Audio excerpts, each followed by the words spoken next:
Je te propose dans cette vidéo 6 étapes clés pour réussir à lancer n'importe quel business sur Internet. Salut, moi c'est Zeki, je suis stratégiste en marketing digital.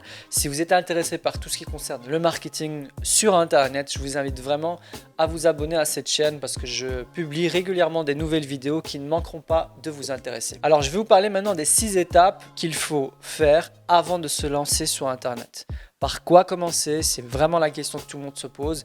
En voyant toutes les informations qu'il y a sur Internet, eh bien, je vais vous le dire. La première des choses, c'est un peu bateau, mais c'est important de le rappeler, c'est quel est ton objectif? Est-ce que tu veux générer des revenus grâce à Internet? Est-ce que tu veux envoyer plus de monde vers ton magasin physique si tu as une boutique?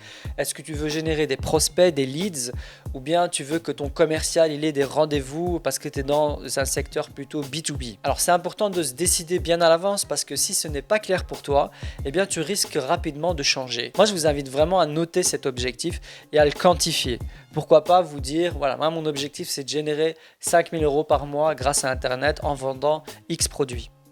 Moi mon objectif c'est au moins d'avoir 5 000 personnes par jour sur mon site Internet pour avoir un trafic minimum. Moi, mon objectif, c'est de booker 5 rendez-vous par semaine pour mon sales. Et donc, c'est important d'avoir un objectif le plus précis possible parce qu'un objectif flou arrive irrémédiablement à une connerie précise. J'adore cette phrase. Alors, le deuxième point, et c'est hyper important parce que quand je pose la question à mes clients, tout le monde me répond « tout le monde ». Qui sont tes clients? Tout le monde n'est pas une réponse acceptable. Tout le monde n'est pas ton client. Il faut choisir dans la vie. Non, tu as toujours une partie de la population qui est ta clientèle. Est-ce que c'est plutôt des hommes, plutôt des femmes?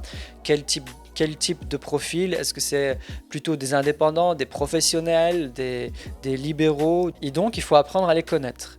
Et ce n'est pas acceptable de dire « ouais, mais je les connais ». Non, il y a vraiment moyen de creuser. Et la meilleure des écoles, là je vous invite vraiment à le faire, la meilleure des écoles pour connaître ses clients, c'est tout simplement de le faire à l'ancienne, d'aller les rencontrer. Pour ceux qui se disent « ouais, mais moi j'ai plein de types de clients, je ne peux pas dire un client ». Alors c'est pas grave, tu peux faire plusieurs personas.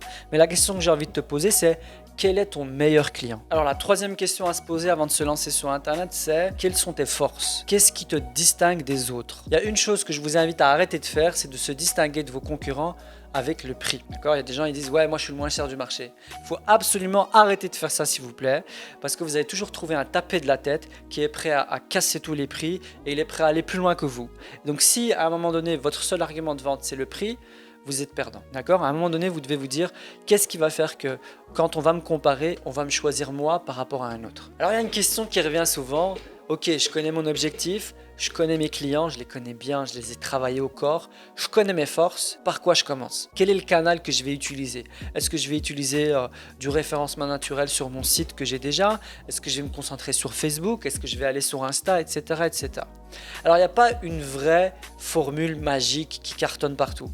Je vais te dire le canal que tu vas utiliser, il va principalement dépendre de ton audience. Il faut que tu regardes ton audience où elle se trouve. Si elle est principalement sur Insta, ben va sur Insta. Si elle est sur Facebook, va sur Facebook.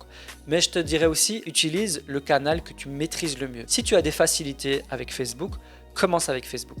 Et j'ai envie de dire même, commence avec un seul canal. C'est beaucoup plus facile d'être performant sur un seul canal que de directement mettre un peu d'énergie partout.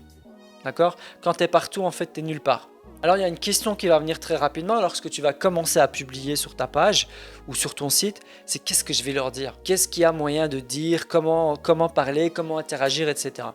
Il y a une bonne technique qui marche très bien, c'est de copier. Regarde tes concurrents ce qu'ils font. On ne va pas appeler ça copier, on va appeler s'inspirer. Souvent, le simple fait de reproduire ce que font tes concurrents avec ta sauce, c'est déjà très bien.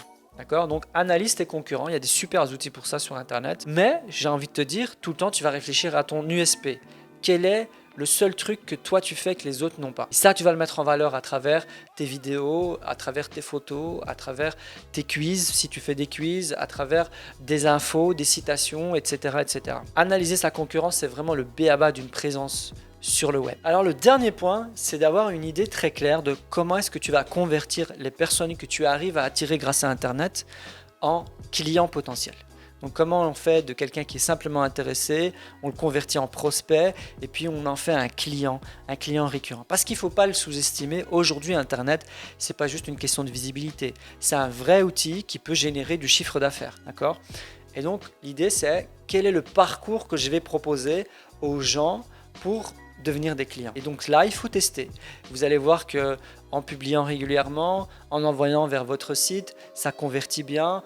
Peut-être qu'il faut se présenter, faire une vidéo de présentation du produit et ensuite proposer une démonstration, proposer de tester le produit en magasin. Peut-être qu'il faut prendre rendez-vous avec le client, le faire venir dans votre showroom.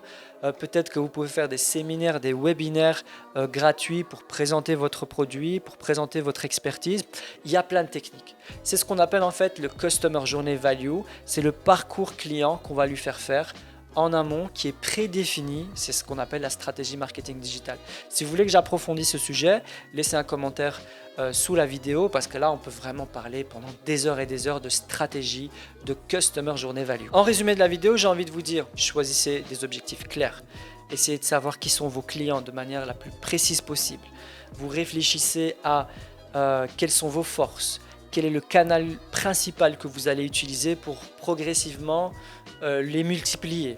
Vous allez réfléchir à qui sont vos concurrents et surtout vous allez réfléchir à quel est le parcours que je vais proposer aux gens que je vais toucher sur Internet pour les convertir. Voilà, si vous faites ça étape par étape, je vous assure que vous allez être efficace, vous allez arrêter de faire la girouette sur Internet et vous allez avoir des résultats sur un très court laps de temps. Voilà, je vous propose de regarder mes autres vidéos, je reviendrai sûrement très rapidement avec d'autres contenus. Abonnez-vous et activez la petite cloche. À très bientôt.